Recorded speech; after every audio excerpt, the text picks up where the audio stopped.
30 number پہ لے کے آئے عبداللہ بن زکوان اپنے والد سے روایت کرتے ہیں جو تابعی تھے. وہ کہتے ہیں میں نے مدینہ شریف میں 100 ایسے تابعین کو پایا ہے جن کے نیک سیرت ہونے پہ سب متفق تھے، مگر انہیں حدیث روایت کرنے کا اہل نہیں سمجھتے تھے اور ان کی حدیث قبول نہیں کی جاتی تھی.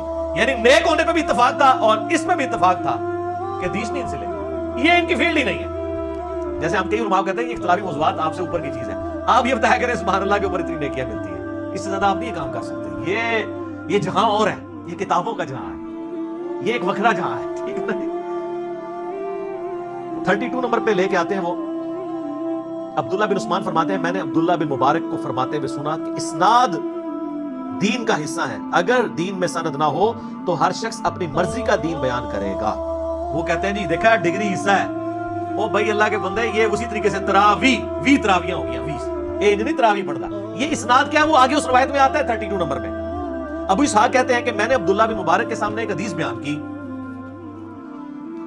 اور حدیث کیا تھی کہ نبی علیہ السلام نے فرمایا نیکی کے بعد نیکی یہ ہے کہ کوئی شخص اپنے لیے نماز پڑھے تو ساتھ اپنے ماں باپ کے لیے بھی نماز پڑھ لے، اور جب اپنے لیے روزہ رکھے تو اپنی ماں باپ کی طرف سے بھی ایک روزہ رکھے. یہ تو اللہ کی کہانی رہی ہے، یہ تو قرآن کے خلاف ہے.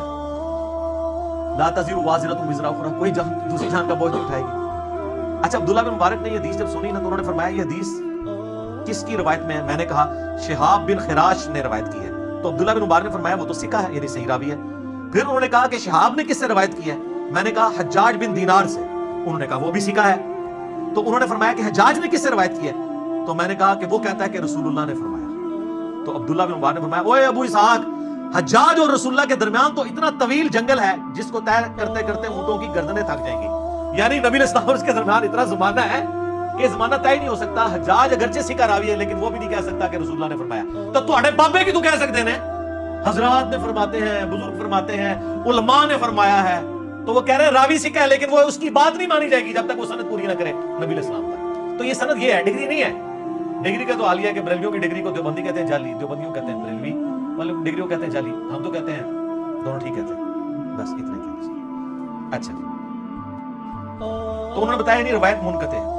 38 نمبر پہ عبداللہ بن مبارک نے کہا کہ میں نے سفیان ثوری سے کہا کہ آپ عباد بن کثیر کے حالات سے واقف ہیں، وہ عجیب و غریب احادیث بیان کرتا ہے، آپ کی اس کے متعلق کیا رائے ہے کہ میں لوگوں کو اس سے احادیث بیان کرنے سے روک دوں؟ تو حضرت سفیان نے فرمایا بالکل روک دو. عبداللہ بن مبارک فرماتے ہیں جس مجلس میں میرے سامنے عباد بن کثیر کا ذکر آتا تو میں اس کی دینداری کی تعریف کرتا لیکن ساتھ یہ بھی کہہ دیتا اس کی حدیث نہ لے. جس طرح ہم کئی علماء کے بارے میں کہتے ہیں اچھے ہیں، نیک ہیں، میں نام نہیں لیتا پرسنل ہونے کا معاملہ، اچھے ہیں لیکن ان کی کہانیوں پہ نہ اعتبار کیا کریں، ٹھیک ہے. لیکن یہ کوئی بات دین کے حوالے سے بیان کر رہے ہیں وہ آپ کا، یہ دیکھ لیں اس زمانے میں بھی وہی بات ہے.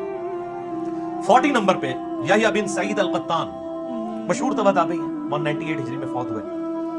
وہ اپنے باپ سے روایت کرتے ہیں کہ میں نے نیک لوگوں سے بڑھ کر کسی اور کو جھوٹی حدیثیں بیان کرتے ہوئے نہیں پایا. یہ یعنی صوفیاء کے بارے میں وہ اشارہ کر رہے ہیں. اس زمانے میں لوگوں میں یہ بھی ایسا ہوا تھا کہ اگر لوگ نیک عمل نہیں کر رہے تو آپ حدیثیں گھاڑ کے نہ کوئی عجیب و غریب روایتیں بیان کریں، ایک دم دل کہتا نا یار آنسو جاری ہو جاتے ہیں، کہتے ہیں ان کے بیانات سننے سے آنسو جاری ہوتے ہیں. عجیب و غریب کی روایتیں ہوتی ہیں، دیو ملائی کسے کہتے وہ تو جناب دانش دی موت ہوتے بھی آنسو جاری ہوئے. میرا کلپ ایک لو دانش کی موت. آپ کو اگر کوئی شخص آگے دور ہوگے کہ 2 جمع 2 5 ہوتے ہیں اور یوں ٹیشو پیپر سے یوں پوچھ رہا ہو تو آپ کیا کریں گے؟ اس کے آنسو پہنچتے کہیں گے ٹھیک ہے آج کے بعد 5 ہی ہوتے ہیں. نہیں جناب وہ 4 ہی رہ گئے. ٹھیک ہے تو 2 جمع 2 4 رہیں گے نا تو علماء دی کہانیاں بھی کہانیاں ہی رہن گیاں، قرآن و حدیث نہیں بنے گا.